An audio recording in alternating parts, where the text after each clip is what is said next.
Hey everyone, off the top rope here, off the Mike Sports Network, some AEW Dynamite takeaways. Another one here for you. We're now in, I believe it's week 3 of Make Jeff Jarrett a believable world title contender. Good luck with that. So this week, Jeff Jarrett again, and let me be clear, Jeff Jarrett has done a lot in this business. Nobody is asking for Jeff Jarrett to be a world title contender in the year of our Lord 2025. Jeff Jarrett is almost 60 years old. He's 50. He's at the back half of his 50s. He can still put on a decent match, but you're not seeing there's no reason for him to be in a world title contendership picture under any circumstances. So he cuts a promo, calls out Jon Moxley. Claudio comes out and confronts him, and Claudio, more or less, there's a match made for next week's Dynamite where it's going to be Claudio versus Jeff Jarrett. If Jeff Jarrett wins, he gets a title match with Jon Moxley. This really is starting to feel like Jeff Jarrett is going to beat Claudio Castagnoli in 2025. That's ridiculous. And if Claudio wins by interference, which could happen, that doesn't help anybody, because then you need interference to beat a 57-year-old Jeff Jarrett when Claudio Castagnoli is one of the best professional wrestlers in the entire world. So that's ridiculous. Then you've got the MJF portion of this thing where MJF is off in the distance trying to have a war of words with Jeff Jarrett, which is weird in its own right. But this whole storyline, like the Death Riders, this is a little bit of a different thing. The Death Riders is the World Championship, but with this being potentially your top challenger, so this is kind of a trickle-down effect of the Death Rider storyline. Again, nobody in their right mind ever wanted to see Jeff Jarrett be a world title contender. He has been a legend. He's been a multi-time world champion over the course of his career. He helped found TNA. He's done a lot of great things for the business. Great mind.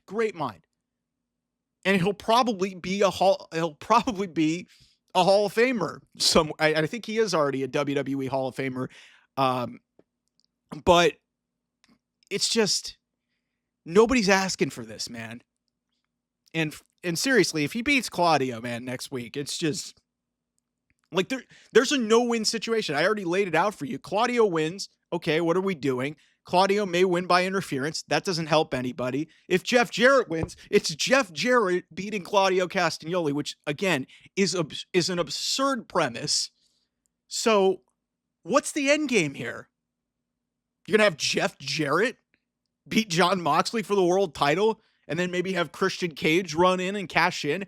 That sucks.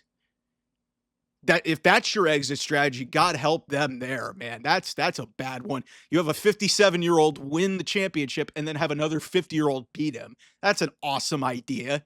God, the fact that I hope Tony Khan and those people are not watching this, because seriously, I would not. That's me with my terrible Booker's hat on.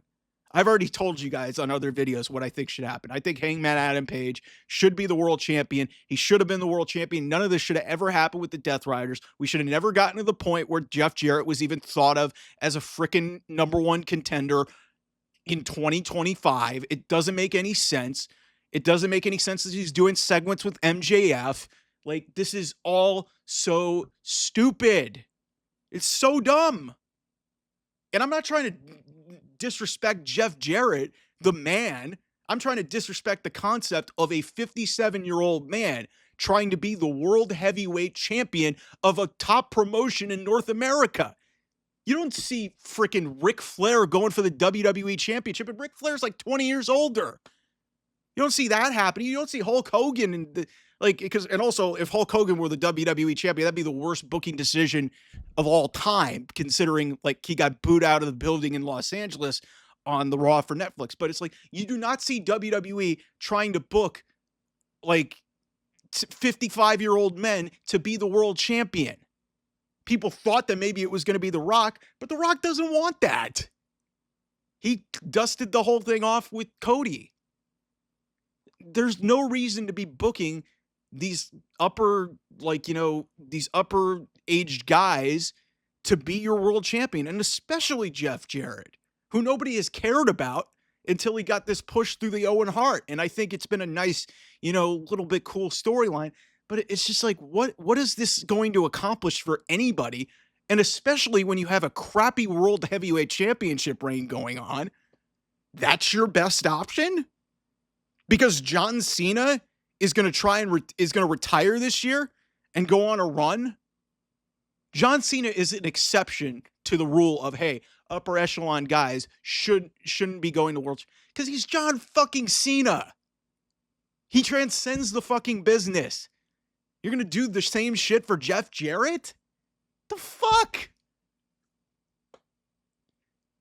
You can't tell I'm really pissed off about this stuff because it's just like I enjoy common sense in my wrestling. And I was already driven crazy when Vince McMahon sort of drove a lot of people to AEW because Vince McMahon's booking was nonsensical 5 years ago.